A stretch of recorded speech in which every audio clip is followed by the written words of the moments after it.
교회 소식 전하도록 하겠습니다.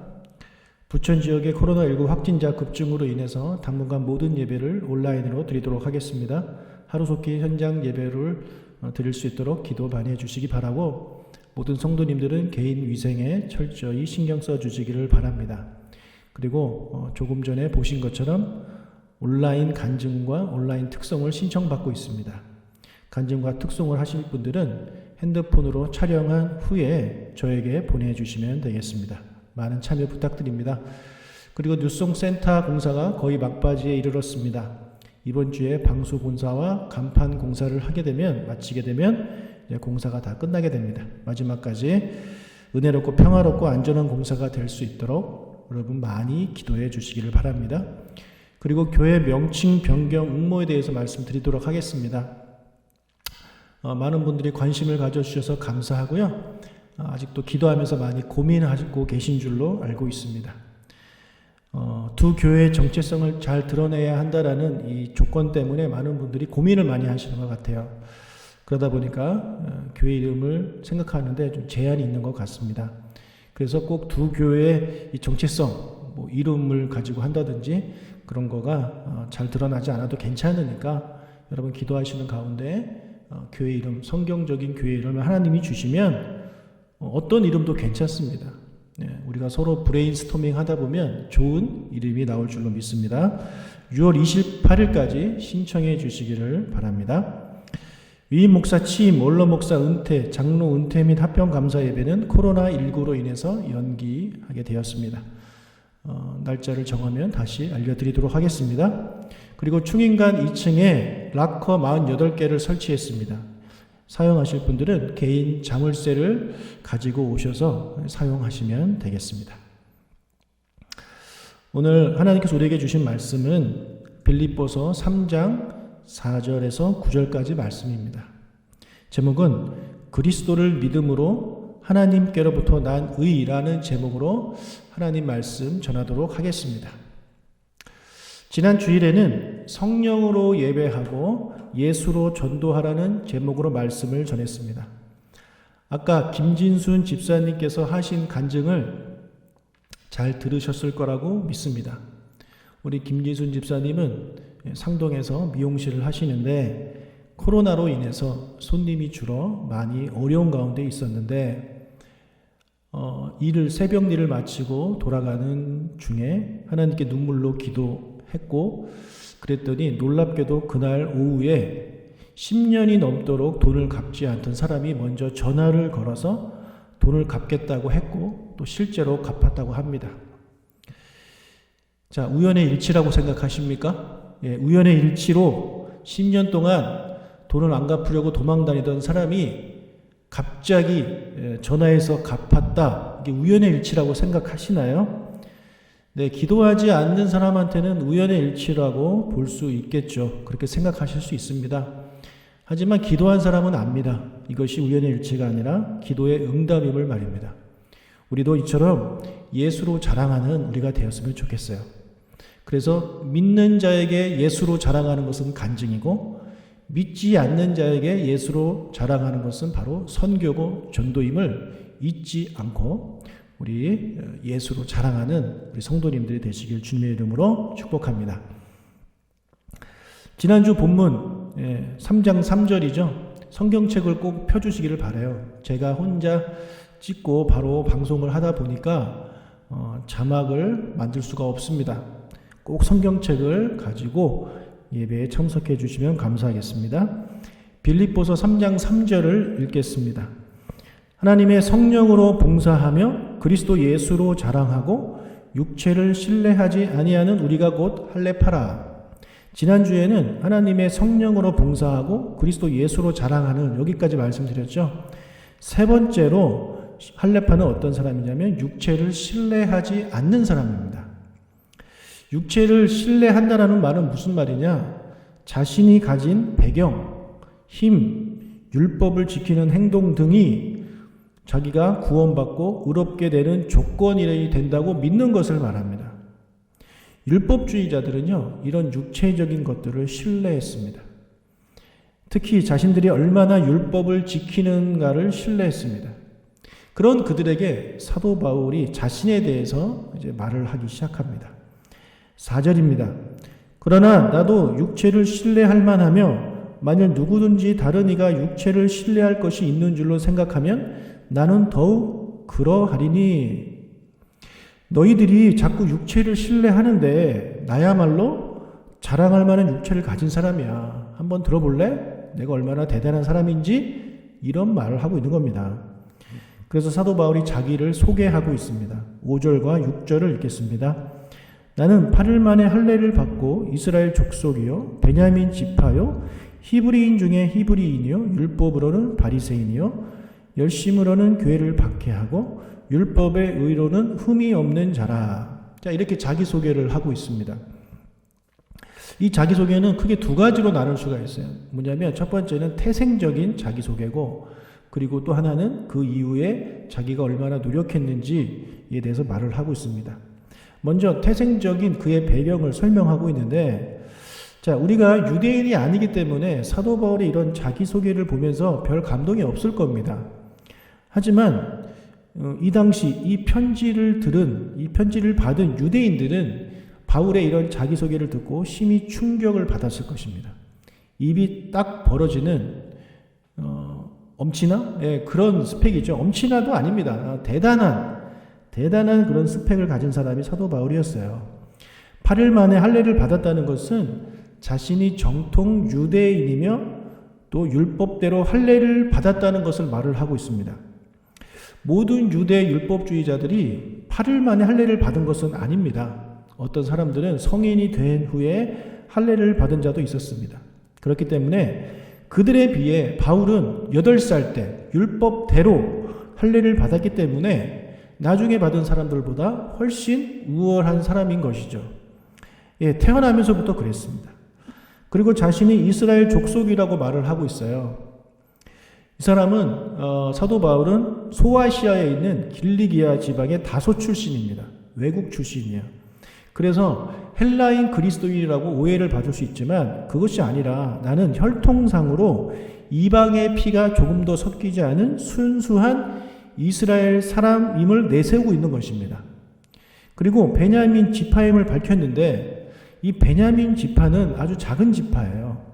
하지만 이 베냐민 지파는 12지파 중에 엘리트 지파입니다. 그리고 최고위층 귀족으로 구성된 지파가 바로 이 베냐민 지파예요. 자, 베냐민은 야곱이 총애하던 라헬의 아들이었죠.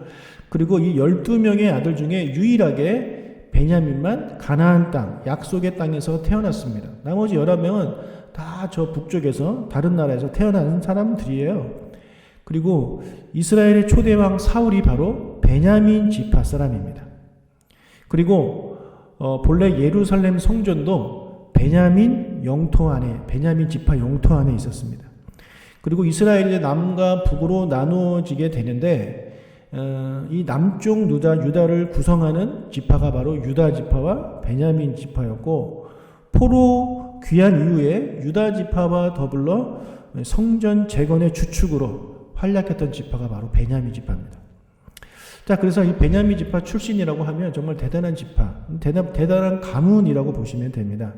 자, 여기까지가 사도 바울이 태생적으로 가지고 태어난 특권, 그의 배경이었습니다. 그렇다면 그 다음부터는 사도 바울이 얼마나 후천적으로 노력을 했는지 그것에 대해서 말을 하고 있어요.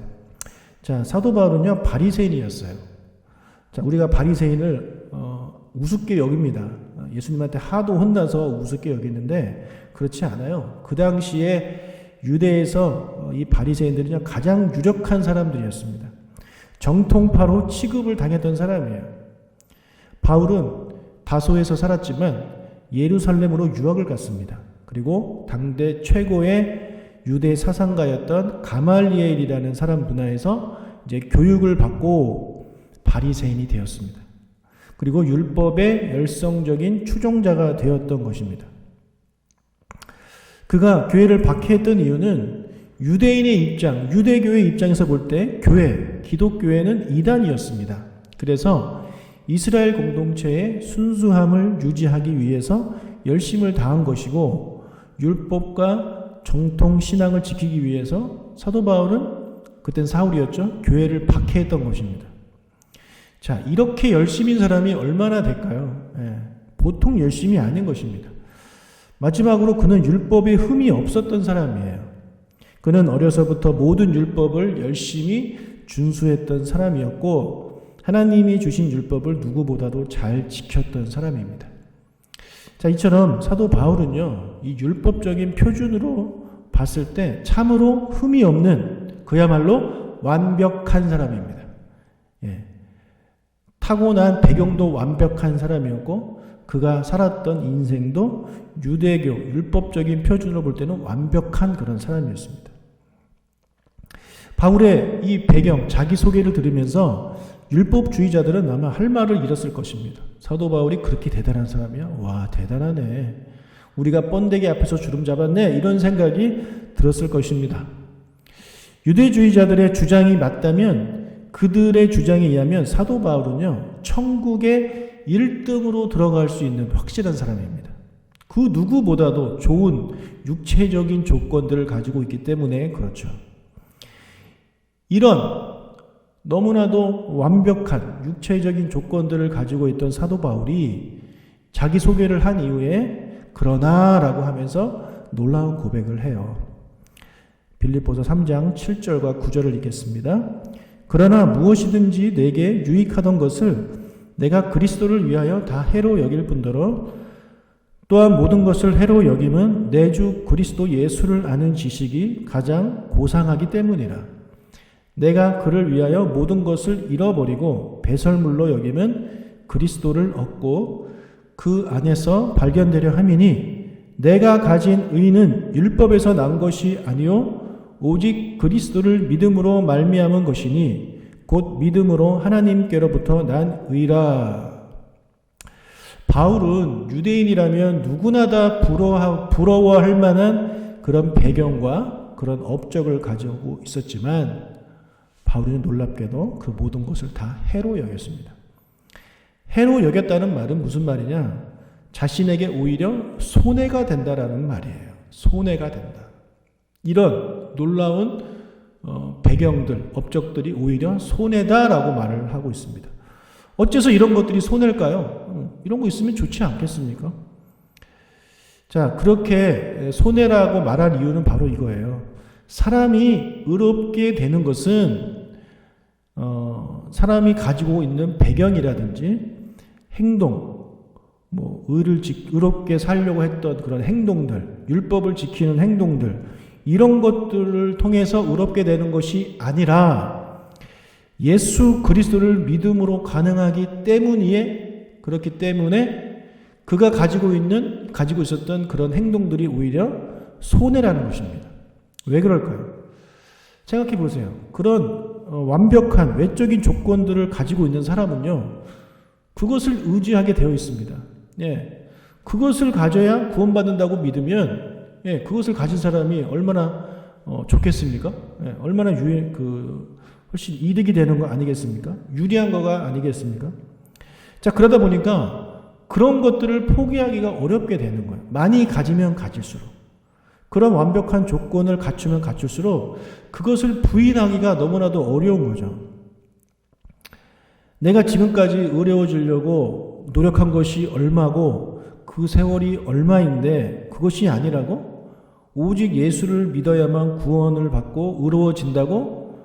이런 생각이 강해져서 믿음으로 의로워진다는 하나님의 말씀을 받아들이지 못하기 때문에 저런 스펙을 가지면 가질수록 손해다라고 사도 바울은 말을 하고 있는 거예요. 여러분, 우리가 의로워지는 것은, 의로워져서 하나님 나라에 가게 되는 것은 오직 예수 그리스도를 믿음으로만 가능하심을 다시 한번 말씀드립니다. 여러분, 이신칭입니다. 믿음으로 의롭다 함을 얻는 것입니다. 절대 행동으로 아닙니다. 여러분, 어떤 행동으로 어떤 뭔가를 해서 내가 구원받겠다라는 생각은 버리십시오. 지금까지 한 것이 너무 아까워서 내려놓기가 어렵습니까? 아니요. 내려놓으세요. 다 내려놓으세요. 그것 가지고는 절대 여러분 구원받지 못하고 의롭다고 칭함받지 못합니다. 오직 믿음입니다. 오직 믿음. 자, 바울이 여러 가지 자기 소개를 한 이후에 그것들이 오히려 해다, 손해다 이런 말씀을 드렸는데 그가 했던 발언 중에서 한 가지를 좀 우리의 삶에 적용해 보려고 합니다. 자, 바울은요, 그가 가진 모든 것들보다 예수를 아는 지식이 훨씬 고상하다고 믿었습니다.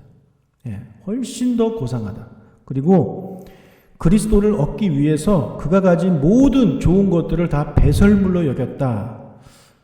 배설물이란 쓰레기를 말해요. 쓰레기. 예. 여러분, 어느 마을에 사람들이 살고 있었는데 그 모든 사람들은 다 각각 창고를 가지고 있었습니다. 그 사람들은 그 비어있는 창고를 채우기 위해서 열심히 노력을 했습니다. 그 창고에 이런저런 것들로 채워질 때마다 그들은 기분이 좋았습니다. 힘들었지만 채워져 가는 것을 보면서 힘든 줄을 몰랐죠. 그래서 늘 그 창고를 바라보면서 흐뭇해했습니다. 자, 그러던 어느 날 한 왕이 그 동네에 와서 동네 사람들 다 모아놓고 그들 앞에 한 돌멩이를 던져놓고 말하기를 내가 너희들의 창고에 이것들로 가득 채워줄 테니 앞으로 24시간 안에 창고에 있는 모든 것들을 다 버려라, 다 비워라 라고 이렇게 말을 했습니다. 그 돌멩이를 보고 대부분의 사람들은 왕의 말을 무시하고 창고를 비우지 않았습니다.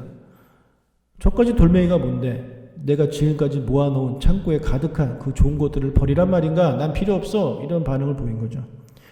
하지만 몇몇 사람들은요, 그 돌멩이를 보자마자 집으로 달려가 창고에 있는 것들을 다 버리기 시작했습니다. 왜 그랬을까요? 네, 그 돌멩이가 바로 다이아몬드였기 때문입니다. 그 다이아몬드가 얼마나 가치가 있는지를 모르는 사람들은 그것을 자기가 가진 것보다 하찮게 여겼기 때문에 창고를 비우지 않은 것이죠. 하지만 다이아몬드의 가치를 알고 있는 사람은요, 자기가 지금 창고에 가득 채워놓은 쌀, 이런 것들보다 훨씬 좋은 것임을 알고 있기 때문에 내 창고에 쌀 이런 게 쌓여 있을수록 오히려 손해다 라는 것을 그들은 알았던 것입니다. 왜요? 그만큼 다이아몬드로 채울 수가 없잖아요. 여러분, 그리스도가 얼마나 가치가 있고 얼마나 귀한지를 아는 사람은요, 지금 내가 붙잡고 있는 그런 것들 과감히 버릴 수 있습니다. 과감히 버립니다. 버릴 수 있는 게 아니라 당연히 버립니다. 여러분의 창고에는, 여러분의 마음에는 무엇이 있습니까? 여러분의 생각에는 무엇으로 가득 차 있습니까? 여러분의 그 손 안에는 무엇이 가득 들어 있습니까? 여러분, 예수 그리스도가 가득하길 주님의 이름으로 축복합니다. 지금 여러분이 가지고 있는, 여러분이 지금 갖고자 하는 그 어떤 것보다도 예수 그리스도가 더 가치 있는 분입니다. 예수님의 가치를 알게 되면 지금 여러분이 가지고 있는 것들은 다 쓰레기로, 그만큼 쓸모없는 것으로 보일 수밖에 없게 되는 것이죠. 사도행전에 보면 베드로와 요한이 성전 미문에 앉은 40년이나 된 앉은뱅이를 고쳐주는 내용이 나와요. 자, 이분들 멋있지 않습니까? 여러분도 이 베드로와 요한처럼 기도하면 환자가 낫는 기적을 경험하고 싶으십니까? 그런 은사를 받고 싶으세요? 그렇다면 이분들이 한 말을 주의 있게 한번 들어보십시오. 사도행전 3장 6절입니다. 베드로가 이르되 은과 금은 내게 없거니와 내게 있는 이것을 너에게 주노니 나사렛 예수 그리스도의 이름으로 일어나 걸어라. 여러분, 베드로와 요한의 수중에는 몇 푼 되는 돈이 없었습니다. 구걸하고 있는 이 사람에게 줄 돈이 없었습니다. 1,000원, 2,000원이 없었다는 얘기예요. 가난했죠. 얼마나 가난합니까? 자, 그런데 이 베드로와 요한이 원래 가난했을까요? 원래 이렇게 거지로 살았을까요? 아니에요. 이 사람들 부자였습니다. 베드로와 요한 부자였어요. 왜냐하면 그 사람들은 배를 가지고 있었거든요. 어부였어요. 여러분, 지금 우리가 어천에서 보는 그 배들, 낡고 후져 보이는 배들 있잖아요. 비싸요. 억대예요, 억대. 어느 날 예수님이 베드로와 요한, 다른 형제들도 있었지만 그들을 찾아가서 나를 따르라 하고 말씀하셨을 때 그들은요 곧바로 배를 버립니다. 그물을 버립니다. 그리고 예수님을 따릅니다. 그들의 마음속에 있던 이 배, 성공, 이런 가치, 그들이 생각했던 가치 있는 것들을 다 버립니다. 그리고 거기에 예수로 채운 사람들입니다. 그래서 그들은 예수님을 만난 순간 그들에게 있어서 그 비싼 배는요 쓰레기로 보였던 거예요. 쓰레기를 버림에 있어서 아깝지 않은 거죠. 여러분 쓰레기 버릴 때마다 아까우신가요? 그렇지 않잖아요. 그래서 그 사람들은요 금과 은이 더 이상 그들의 창고에 없었어요. 하지만 무엇으로 가득 채웠어요? 예수 그리스도로 채웠어요. 그래서 그들은 이렇게 말을 할 수 있는 거예요.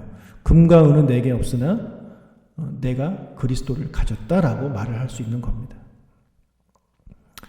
사랑하는 여러분, 여러분은 도대체 무엇을 가졌습니까? 여러분은 혹시 금과 은을 갖기 위해서 지금도 노력하고 있습니까? 지금도 그것이 여러분의 인생의 최고의 가치인가요? 여러분, 하나님은 여러분에게 뭐가 가득 차 있는지 관심이 없으십니다. 여러분 안에 예수 그리스도가 있는지 없는지, 성령이 충만한지 아닌지를 하나님의 관심은 오직 그것뿐이에요. 한 청년이 있었어요. 이 청년은 부자였습니다. 입은 옷만 봐도 부자인 것을 알아볼 정도로 부자였습니다. 자, 그에게 예수님이 말씀하시기를 너가 가진 모든 것을 가난한 자들에게 주고 너는 나를 따르라 이렇게 말씀하셨어요. 그랬더니 그 사람은 고민하기 시작합니다. 왜 고민했을까요? 가진 것이 너무 많았기 때문이에요. 스펙이 너무 좋았어요. 그가 가진 창고에 너무나도 좋은 것이 가득했어요. 그래서 그는 고민하면서 이제 비교하기 시작합니다. 내 창고에 있는 것들을 다 비우고 그 창고에 그리스도를 채우는 것이 내 삶에 더 유익한가? 아니면 그리스도를 포기하고 지금처럼 내가 가지고 있는 소유들을 계속해서 가지고 있는 것이 더 유익한가? 이 두 개를 비교한 거죠. 고민했습니다. 그리고 결론을 내렸어요. 그가 내린 결론은 뭐냐면 여전히 그가 가진 물질이 예수보다 소중하다라는 결론이었습니다. 그래서 예수님을 따르는 것을 포기합니다. 여러분, 우리는 어때요? 여러분은 어떻습니까? 솔직히 한번 말해보세요. 여러분은 이 부자 청년과 같아요? 아니면 베드로와 요한과 같아요? 베드로와 요한과 같기를, 그런 사람들이 되기를 주님의 이름으로 정말 축복합니다. 내가 가진 것보다 예수 그리스도를 더 소중히 여기는 분들이 되기를 바라요. 예수 그리스도가 얼마나 나에게 소중한 분인지 그분의 가치를 깨닫는 여러분들이 되기를 바라요. 그래서 그 예수의 가치를 깨달아서 예수를 얻기 위해 여러분이 가진 것들을 다 내려놓을 수 있는 여러분들이 되시길 주의 이름으로 축복합니다. 자, 그런데 사람들은 이런 어리석은 사람들이 있어요. 예수님의 가치를 발견하지 못한 사람이 아까 그 부자 청년처럼 자신이 가진 것 때문에 예수를 포기하는 그럴 뿐만 아니라 아직 자신이 가지고 있지 못한 것, 아직 수중에 있지 않은 것, 아직 내 창고에 들어가지 않은 것, 그것 때문에 예수를 포기하는 사람들이 있습니다. 예. 이미 가진 것 때문에 예수님을 포기하는 게 아니라 아직 있지도 않은 것, 아직 내 손에 있지도 않은 것 때문에 예수님을 포기하는 사람들이 있어요. 얼마나 어리석습니까? 여러분, 우리가 가지고 싶은 거 있으시죠? 얻고 싶은 거 있으시죠? 그 노력한다고 다 얻을 수 있습니까? 예. 아닙니다. 노력한다고 다 얻을 수 있는 게 아니에요. 불확실합니다. 불확실해요. 게다가 그 모든 것들은 사도 바울은 쓰레기라고 말했죠. 무엇과 비교했을 때? 예수님과 비교했을 때 쓰레기라는 말이에요. 그런 불확실한 쓰레기를 얻기 위해서 정말 가치 있는 확실한 예수 그리스도를 포기하는 사람은 정말 어리석은 사람입니다. 정말 어리석은 사람이에요.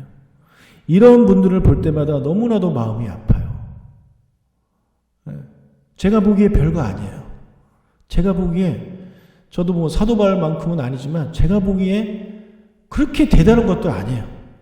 근데 그 사람한테는 그게 너무 대단해. 그래서 그것을 얻기 위해서 예수님을 포기해요. 그리고 나서 결국 그것을 얻느냐? 그것도 아니에요. 결국 예수님도 버리고 그것도 못 얻어요. 이거 얼마나 어리석은 사람이에요. 여러분 눈을 뜨십시오. 눈을 뜨세요. 정말 예수 그리스도가 얼마나 소중하고 가치 있는 분이신지 깨닫는 여러분들 되시길 주님의 이름으로 축복합니다. 쓰레기 때문에 예수님을 버리지 마세요. 쓰레기를 버리세요. 예수님을 붙잡으세요. 그래서 베드로처럼 나는 가진 것은 없지만 나는 예수를 가졌다 라고 이렇게 당당하게 말할 수 있는 여러분들이 되시길 주의 이름으로 축복합니다. 그런 분은 능력의 삶을 살 수 있게 되는 것입니다. 여러분, 제가 여러분에게 뭔가를 얻기 위해서 노력하지 마라, 노력할 필요 없다 이렇게 말씀드리는 것이 아닙니다. 열심히 노력하십시오. 학생들 열심히 공부하고 사업하시는 분들 열심히 하십시오. 열심히 하세요.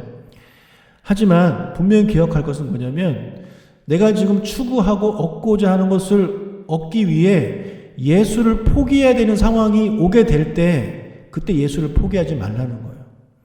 그런 상황이 오면 예수를 붙잡으십시오. 예수님을 붙잡고 여러분이 붙잡고 있는 그것을 버리십시오. 둘 다 붙잡을 수 없는 상황이 반드시 옵니다. 그때 우리가 예수를 붙잡아야 하는 것입니다. 여러분, 우리가 그리스도를 얻고 세상 것을 버리면 하나님이 이 모든 것을 더하여 주십니다. 먼저 그의 나라와 그의 일을 구하면 이 모든 것을 너에게 더해 주시겠다라고 분명히 예수님께서 직접 약속해 주셨어요. 이 말씀 믿으시기를 바라요. 먼저 하나님과 하나님의 나라, 하나님의 뜻을 구하십시오. 그러면 하나님이 다 채워주십니다. 여러분의 창고, 여러분의 마음의 창고를 예수 그리스도로 채우면 하나님이 더 좋은 곳으로 채워주십니다. 정말 믿으시길 주님을 축복해요. 예수님이 심지어 이런 말씀도 하셨어요. 누가복음 18장 29절 30절인데요.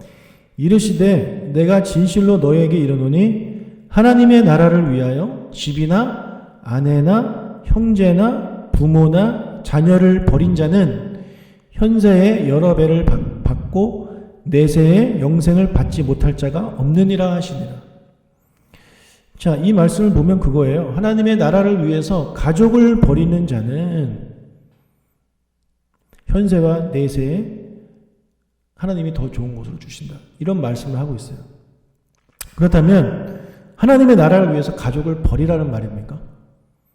가족을 버려서 현세와 내세에 좋은 곳으로 받아야 된다. 그러니까 모든 사람 다 가족을 버려야 된다. 이런 신천지다운 말씀을 하고 있는 건가요? 아니에요. 그렇지 않아요. 성경은요 이렇게 말해요. 디모데전서 5장 8절에 보면 누구든지 자기 친족, 특히 자기 가족을 돌보지 아니하면 믿음을 배반한 자요 불신자보다 더 악한 자다 이렇게 말을 하고 있어요. 자기 가족을 돌보지 않은 사람은요 믿음을 배반한 사람이래요. 그리고 불신자보다 더 악한 사람이에요. 무슨 말이에요? 가족을 돌보란 얘기죠. 가족을 버리지 말란 얘기예요. 근데 아까는 가족을 버려야 된다면서요. 안 맞는 말씀입니까? 그렇지 않죠. 여러분, 사람들이 가장 소중하게 생각하는 건 뭘까요? 자기 가족이에요. 자기 가족을 그 무엇보다도 가장 소중하게 여깁니다. 그래서 이 가족이라는 것은 아까 예수님이 말씀하신 이 누가복음에서 말씀하신 이 가족은요, 그것을 대표하는 거예요. 가장 사람이 소중하게 생각하는 것. 그것보다 무엇을 더 소중하게 여겨야 된다? 하나님의 나라, 예수 그리스도를 더 소중하게 여겨야 된다는 말을 그렇게 하신 것이지 가족을 버리란 말씀이 아닙니다. 여러분, 따라서 그 가족을 하나님을 위해, 예수님을 위해 버리는 자는요, 예수님을 가장 소중하게 생각하는 사람이에요. 가족보다 예수님을 더 소중하게 생각하라는 이 성경 말씀이 부담스럽다면 그분은 아직 그리스도인이 아닙니다. 그리스도인이 아니에요. 여러분, 가족보다 예수님이 더 소중해야 돼요. 그게 아니라고요? 예수님보다 가족이 더 소중하십니까? 당신은 아직 그렇게 생각하고 계신 분은 아직 그리스도인이 아닙니다. 그리스도인이 아니에요. 그리스도인은 내 목숨보다도 예수님이 소중한 사람이라고 고백하는 사람들입니다. 내 목숨보다. 따라서 가족보다 더 소중한 분은 예수님이라는 고백을 할 수 있어야 되는 거예요. 이 말씀이 부담스러우신 분들 기도하십시다. 하나님, 제가 아직도 가족보다, 예수님보다 가족이 더 소중합니다. 가족에게 쓴소리 씻기 싫어서, 가족한테 피해 주기 싫어서, 가족이 나를 미워하는 게 싫어서 제가 교회 다니는 것이 좀 그렇습니다. 이런 마음을 가지신 분들 안타깝습니다. 하나님께 기도합시다. 하나님, 그 무엇보다도 예수님을 더 사랑하는 제가 되게 해주십시오. 심지어 가족보다 예수님을 더 사랑할 수 있는 제가 되게 도와주십시오. 이렇게 기도하신 여러분들이 되시길 주님의 이름으로 축복합니다. 여러분, 예수님을 믿어 그리스도인이 되는 사람은요, 그 누구보다도 가족을 사랑하게 되어 있어요. 그래서 그리스도인이 되면 예수 그리스도의 힘을 힘입어서 여러분의 힘으로 할 수 없는 그런 사랑도 할 수 있게 되는 거예요. 정말 가족을 위해서 헌신하면서 섬길 수 있어요. 여러분, 가족 때문에 예수님을 포기하지 마십시오. 가족 때문에 예수님이 두 번째가 되지 않기를 축복합니다. 그리스도의 가치를 깨닫기를 축복합니다. 그래서 다른 것을 다 버리고 그리스도를 얻은 베드로와 요한처럼 여러분도 그 무엇보다도 예수 그리스도의 가치를 깨닫고 예수 그리스도를 여러분의 삶의 주인으로 모셔드리고 예수님을 닮아 살아가는 저와 여러분이 되시기를 주님의 이름으로 축복합니다. 기도하겠습니다. 하나님 아버지, 우리는 그리스도인입니다. 예수님보다 더 귀한 것은 없습니다. 주 예수보다도 귀한 것은 없습니다. 우리가 그 찬양을 부르면서 그 찬양의 고백이 우리의 진짜 삶의 고백이 되게 하여 주십시오.